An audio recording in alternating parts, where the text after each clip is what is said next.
ମାଟିରେ ଖଇ ପୁଣି ଦେଲେ କାଉ ଚାନ୍ଦି ଖାଇ ଧନୀ ସାଧବ ଦେଶ ବିଦେଶରେ ମୋର ସବୁଠି ଭାବ ପ୍ରେମିକ ପ୍ରବଳ ଧନୀ ସାଧବ ବିଦେଶୀ କନ୍ୟା ବିବାହ କରିବି କଳିଙ୍ଗରୁ ହାତୀ ବିକିବି ବାହା ହେବି ଆଜି ବିଦେଶରୁ ବୋଇତରେ ସିନ୍ଦୁକରେ ପୋଛି କନ୍ୟା ଆସିଛି କନ୍ୟା ଦେଖେ ମୋ କନ୍ୟା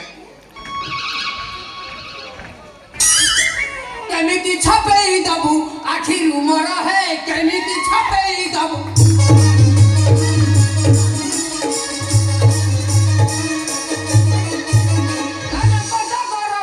ରାଜାଙ୍କ ଡଗର ମୁହିଁ ନାହିଁ କି ଡର ହେ କେମିତି ଛପେଇ ଦବୁ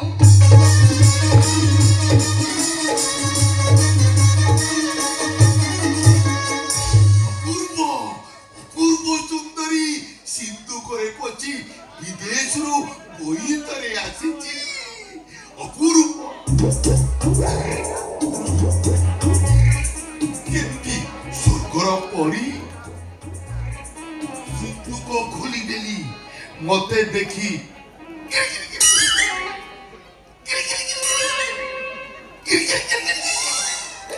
যা হব আজি বাহাঘর আজি চৌঠি খালি মাଳ ବଦଳ ବଦଳ କରିଦେଇ ସେ ଯୋଉଠି ଘର ଭିତରେ ପଶିକି ରହିବି 8 ଦିନ ପରେ ଯାଇ ବାହାରିବି ଆଜ୍ଞା ସିନ୍ଦୁକ ସିନ୍ଦୁକ କାହାର ସିନ୍ଦୁକ କାହାର ସିନ୍ଦୁକ କାହାର ସିନ୍ଦୁକ କାହାର ସିନ୍ଦୁକ କାହାର କିଏ ଅଛରେ ଏହି ମୁହୂର୍ତ୍ତରେ ସେ ସିନ୍ଦୁକକୁ ରାଜକୋଷକୁ ନେଇଯିବା ପାଇଁ ମୁଁ ଆଦେଶ ଦଉଛି ସିନ୍ଦୁକର କେହି ବି ମାଲିକ ନାହାନ୍ତି ଅଛନ୍ତି ଅଛନ୍ତି ଆଜ୍ଞା ମାଲିକ ଅଛନ୍ତି ସେ ମାଲିକ ମୁଁ ଆଜ୍ଞା କଣ ଅଛି ସେ ସିନ୍ଦୁକ ମଧ୍ୟରେ ଏଇ ରେଶମୀ ଲୁଗା ଫୁଗା କଣ ଥିବ ମିଥ୍ୟା ତା ନହେଲେ ପାନ ମସଲା ଥିବ ମିଥ୍ୟା ତା ନହେଲେ ଏଇ ସୁନା ରୂପା ଏଇଠି କଣ ଜିନିଷ ଥିବ ମଧ୍ୟ ସମ୍ପୂର୍ଣ୍ଣ ମିଥ୍ୟା ତାହେଲେ ସତ୍ୟ କଣ ଆଜ୍ଞା ଏ ସିନ୍ଧୁକ ମଧ୍ୟରେ ସୁନ୍ଦରୀ କନ୍ୟା ଅଛି ମିଥ୍ୟା ସତ୍ୟ ଆଜ୍ଞା ସିନ୍ଧୁକରେ କନ୍ୟାକୁ ଲୁଚାଇ ବିଦେଶରୁ ଆମ ଦେଶକୁ କଣ ପାଇଁ ଆମଦାନୀ କରୁଛ ଧନୀ ସାଧବ ଆମେ ହେଲୁ ଧନୀ ସାଧବ ପ୍ରେମିକ ପ୍ରବର ଆମେ ବିଦେଶୀ କନ୍ୟା ବିବାହ କରିବୁ ଦେଶୀ କନ୍ୟା ବିବାହ କରିବୁ ନାହିଁ ଏଇ ଦେଖନ୍ତୁ ମୋ ବାପା ନା କୁଳମଣି ତାଙ୍କ ନା ଧନୀ ସାଧବ ତା ବାପା ନା ନୀଳମଣି ତାଙ୍କ ନା ଧନୀ ସାଧବ ମୋ ନା ସୁରମଣି ତାଙ୍କ ନା ଧନୀ ସାଧବ ପ୍ରେମିକ ପ୍ରବର ପ୍ରଥମ ବିବାହ ମୁଁ ବାଲିଦୀପରୁ କରିଥିଲି ସେ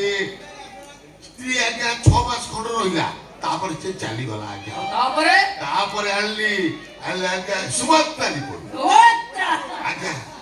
ସିଏ ଆଜ୍ଞା 7-8 ବର୍ଷ ରହିଲା ହେଲେ ତାର ପିଲା ଛୁଆ ହେଲେନି ପିଲା ଛୁଆ ହେଲେ ନାହିଁ ନା ତୁମର କିଛି ଦୁର୍ବଳତା ରହୁଅଛି ଆଜ୍ଞା ଲେଉଟାଣି ବୋଇତରେ ତାକୁ ମୁଁ ଫେରେଇ ଦେଇଛି ଆଜ୍ଞା ଫେରେଇ ଦେଲେ ହଁ ତାପରେ ବିବାହ କଲି ଜାଭାଦୀପରୁ ଗଲି ଆଉ ତାପରେ ଆଣିଲି ସିଂହଳଦୀପରୁ କି ପଳନାକୁଳି ହବ ଆଜ୍ଞା କିନ୍ତୁ କଣ କହିବି ଆଜ୍ଞା ନଦୀକୁ ଗାଧେଇ ଯାଇଥିଲା କୁମ୍ଭୀର ଖାଇବେ ଆଉ ତାପରେ ଲବଙ୍ଗ ନଦୀ ଏଇଟାକୁ କୋଉଠୁ ଆମଦାନୀ କରିଛ ଏଇଠି ଆଜ୍ଞା ଜୁଙ୍ଗୁ ଆଜ୍ଞା ରହିବ ତୁମ୍ଭେ କିପରି ଜାଣିଲ ଆଜ୍ଞା ଅବଧାନରେ କହିଛନ୍ତି ଧନୀ ସାଧବ ଷଷ୍ଠ ପକ୍ଷରେ ଯୋଉ ସ୍ତ୍ରୀ ଆସିବ ସେ ହଉଛି ତମର ଶେଷ ସ୍ତ୍ରୀ ତୁମର ଜ୍ଞାନ ଥିବା ଦରକାର ଧନୀ ସାଧବ ବିଦେଶରୁ ଯାହା ସବୁ ଆମ ଦେଶକୁ ଆମଦାନୀ ହୁଏ ତାର ଆମଦାନୀ କର ରାଜକୋଷକୁ ଯାଏ ଏହା ମଧ୍ୟରେ 6-6ଟି ବିଦେଶୀ କନ୍ୟା ଆଣି ବିବାହ କର ହେଲେ କର କାହିଁ ଆଜ୍ଞା 6ଟି ନୁହେଁ ଆଜ୍ଞା ଆଉ 5ଟି ବିବାହ କରିଛି ଏଇଟା ପାଞ୍ଚ କଣ ଶୁଙ୍ଗିବ ନାଇଁ ଆଜ୍ଞା ଇଏ ତ ସିନ୍ଧୁକରୁ ବାହାରି ନାହିଁ କର ଦେଇଛ ନାହିଁ ଦେଇନି ଆଜ୍ଞା ଆଜ୍ଞା ଜିନିଷ ପତ୍ର ଆସିଲେ ସେଟା କର ଦିଆଯାଏ ହେଲେ ମଣିଷ ଆସିଲେ କଣ କର ଦିଆଯାଏ ପତ୍ନୀ ସେବକ ଚାକର ଏ ସବୁ ଆସିଲେ କର ଦିଆଯାଏ କିଏ ଅଛରେ ଏହି ମୁହୂର୍ତ୍ତରେ ଠଗ ସାଧବକୁ ବନ୍ଦୀ କର ସେ ଭୁଲ କରନ୍ତୁନି ଆଜ୍ଞା ମୁଁ ଏଲି ଧନୀ ସାଧବ ଅଚଳାଚଳ ସମ୍ପତ୍ତି ଆଜ୍ଞା ଆଜ୍ଞା ମତେ ଯଦି ବନ୍ଦୀ କରିବେ ଏ ଧନ ରତ୍ନ ସବୁ କୁଆ କୁକୁର ବିବାହ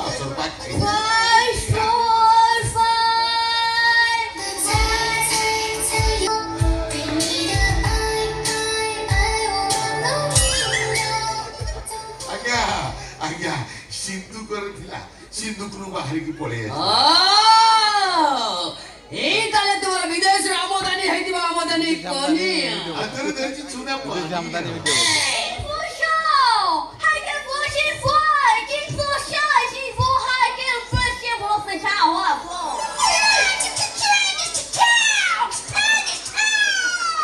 别说是春天真重，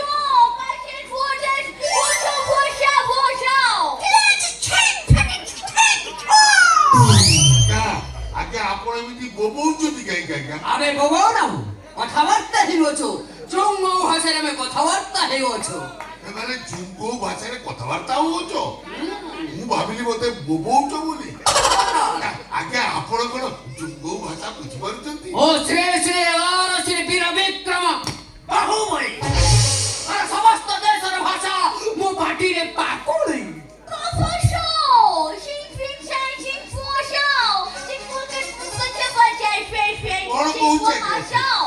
拍拍拍拍， কাইকে কম କଣ ଆଜ୍ଞା ସେ କଣ 拍拍。 মানে কমল গদিরে শোইবে ଆଉ ଉଚ୍ଚ ଉଚ୍ଚ ତକିଆରେ ମୁଣ୍ଡ ଥୋଇବେ ଆଉ ମିଠା ମିଠା ବଡ଼ ବଡ଼ ଫଳ ଖାଇବେ ଦେବୀ ଧନୀ ସାଧବର ଘର ଭଳି ସେ ଯାହା ଚାହିଁବ ମୁଁ ଦେବି ଅସମ୍ଭବ ଏହି ମୁହୂର୍ତ୍ତରେ ସେ କନ୍ୟା ସହିତ ମୁଁ ତମକୁ କାରାଗାରକୁ ନେଇଯିବି ଆସ!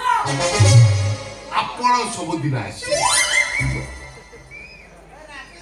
ଆପଣ ସବୁଦିନ ଆସିବେ ମୁଁ ଆପଣଙ୍କୁ 10 କୋଟି ସ୍ୱର୍ଣ୍ଣ ମୁଦ୍ରା ଦେବି ଆପଣ ଟିକେ ଏଇ ଯୁଗ୍ମ ଭାଷା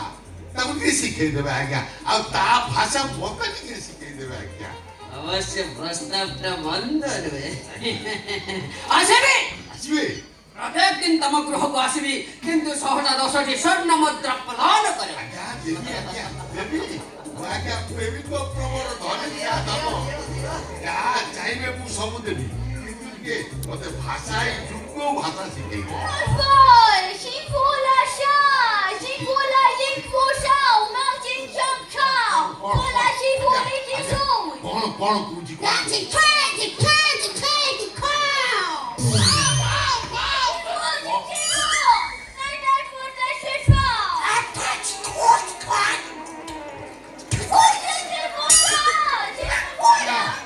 ଆଜ୍ଞା, ଆପଣ ତ ଖାଇଯିବେ କି? ଆପଣ ସବୁଦିନ ଆସିବେନି କରୁଛି ମୁଁ ପଣ ଦେଇ ତୁମର ସବୁଦିନ ଆସି ପହଞ୍ଚିବି ଖାଇ ପିଇ ଯାଇ ସ୍ୱର୍ଣ୍ଣ ମୁଦ୍ରା ନେଇ